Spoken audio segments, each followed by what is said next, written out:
and then don't touch anything else. Just log in. I'll give you guys a second to log in.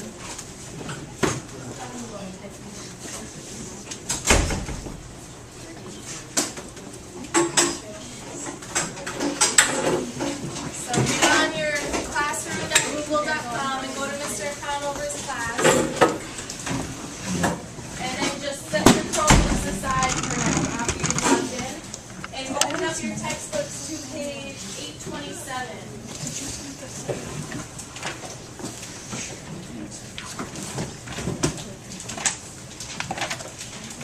So for the rest of the beginning of this week, we went into detail about the beginning and the middle of the Legend of Sleepy Hollow, right? We all agreed that it was a tough text, a lot of new vocabulary, and it was pretty difficult. So we did the translation activity to get you guys familiar with the text and to translate it into modern English, right? So that made us understand the beginning and the middle of the legend, right? So now today we're kind of shifting gears and we're just concentrating on the end of the story. So since we all already finished the Legend of Sleepy Hollow and we all already did the translation activity, the ending is the only thing that we really haven't concentrated on yet. So first, before we even talk about it, I just want you to open up to 827 in your text and we're just going to read the last two paragraphs of it together. The next morning, the old horse was found without his saddle, and with the bridle under his feet, soberly cropping the grass at his master's gate. Ichabod did not make his appearance at breakfast. Dinner hour came, still no Ichabod. The boys assembled at the schoolhouse and strolled idly about the banks of the brook, but no schoolmaster. An inquiry was set on foot, and after diligent investigation, they came upon his traces. In one part of the road leading to the church was found the saddle trampled in the dirt. The tracks of the horse's hooves, deeply dented in the road and evidently at furious speed, were traced to the bridge, beyond which, on the bank of a broad part of the brook, where the water ran deep and black, was found the hat of the unfortunate Ichabod, and close beside it a shattered pumpkin. The brook was searched, but the body of the schoolmaster was not to be discovered. The mysterious event caused much speculation at the church the following Sunday. Knots of gazers and gossips were collected in the churchyard, at the bridge, and at the spot where the hat and the pumpkin had been found. The stories of Brower, of Bones, a whole store of others, were called to mind, and when they had diligently considered them all and compared them with the symptoms of the present case, they shook their heads and came to the conclusion that Ichabod had been carried off by the galloping Hessian. As he was a bachelor and in nobody's debt, nobody troubled his head about him anymore. The school was removed to a different quarter of the hollow, and another pedagogy reigned in his stead. It is true, an old farmer, who had been down to New York on a visit several years after, and from whom this account of the ghostly adventure was received, brought home word that Ichabod Crane was still alive, and that he had left the neighborhood, partly through fear of the goblin and partly in mortification at having been suddenly dismissed by the heiress. Brom Bones, too, was shortly after his rival's disappearance, conducted the blooming Katrina in triumph to the altar, was observed to look exceedingly knowing whenever the story of Ichabod was related, and always burst into a hearty laugh at the mention of the pumpkin, which led some to suspect that he knew more about the matter than he chose to tell. The old country wives, however, who are the best judges of these matters, maintain to this day that Ichabod was spirited away by supernatural means. The bridge became more than ever an object of superstitions and awe. The schoolhouse, being deserted, soon fell to decay, and was reported to be haunted by the ghost of the unfortunate pedagogy. And the ploughboy, loitering homeward after a still summer evening, has often fancied his voice at a distance, chanting a melancholy psalm tune among the tranquil solitudes of Sleepy Hollow. So how did this story end?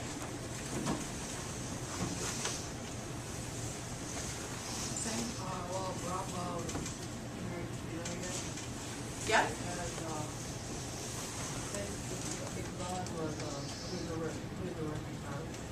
Good. So the story ended with Ichabod disappearing.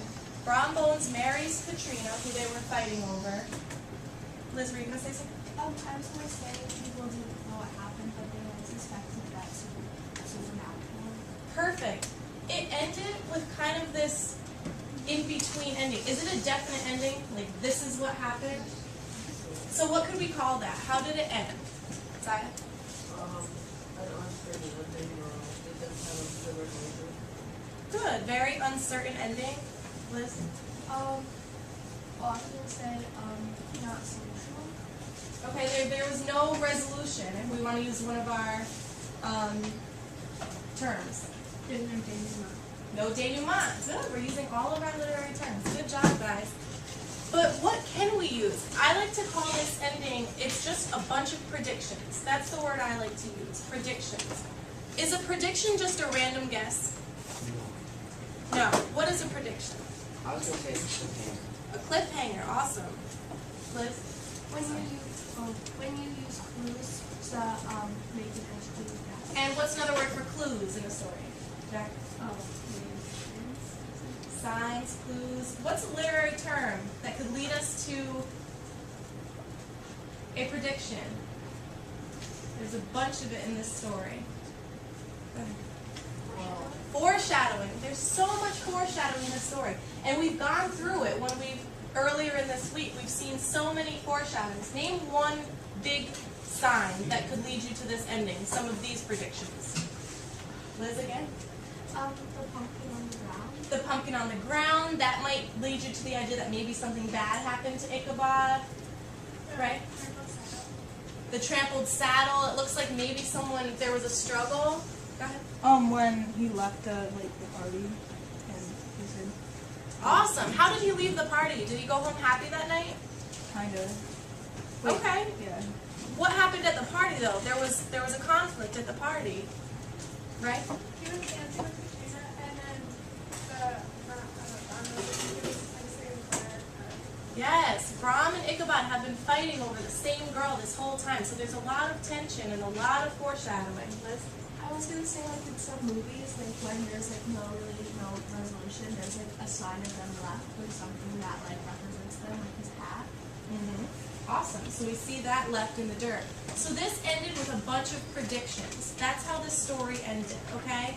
But the predictions that the housewives made and all of these things, and then do you think it's kind of funny how every time Ichabod's brought up, Brombones acts a little weird, like he knows something? So that kind of could spark your interest a little bit. So it ended with just a bunch of predictions. There's no definite ending. Go ahead. An open ending. So when there's an open ending, that leaves a lot of room for work to be done by students like us, right? So I went ahead and I created my own ending to what I thought this story was. But I didn't just create an ending. Mr. Conover and I didn't just sit down and randomly come up with an ending that didn't really make sense. I went through the text, I studied the foreshadowing, I really thought, what do I think happened, right? So I really went back into the text, looked at the foreshadowing, and that's going to be part of your assignment of what I want you guys to do today.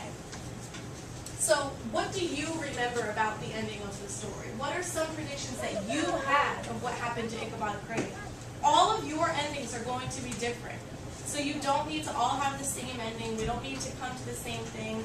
I want you to be really creative, but at the same time, I want you to be critical because I want you to use literary terms. I want you to look for irony and foreshadowing and what was the climax. Really use literary terms when you do this assignment. So before we get started, I'm going to show you what I did. I'll show you my models of it. But these are your two tasks. Today we're doing two things before the end of class.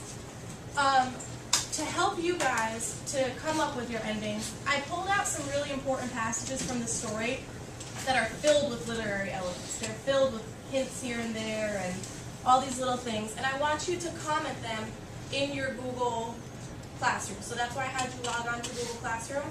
You'll see an assignment called Important Passages to Comment. So you can go ahead and open that now, but just leave it alone after you open it. And then after we comment our important passages, you can work in pairs to collaborate your ideas. And I want you to come up with your creative ending using those important passages. So I'll show you exactly what I mean.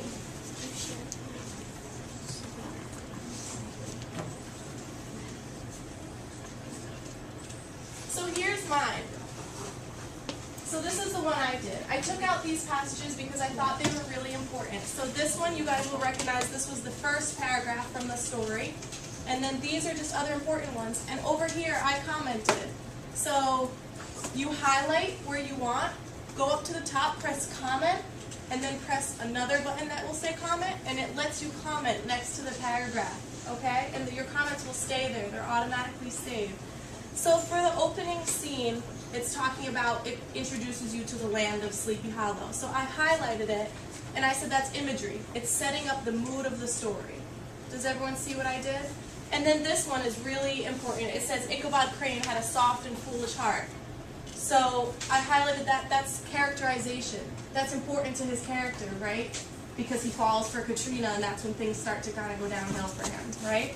So I went ahead and I did that for all of the paragraphs, and that's what I'm going to ask you guys to do. Each comment that you do doesn't necessarily have to be a literary term. Like, it doesn't have to say irony. Maybe you just see something that's super important.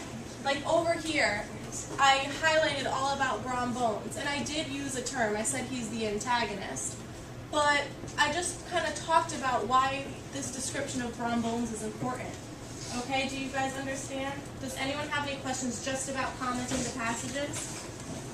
So then after you're done commenting all of the passages, I want at least 8 comments between the pairs, so you could at least come up with 4 each. If you scroll all the way to the bottom, this is where you're going to come up with your own ending, and I won't read my entire own ending because I want you guys to have time to work on this, but this was my ending, and I'll leave it up on the board.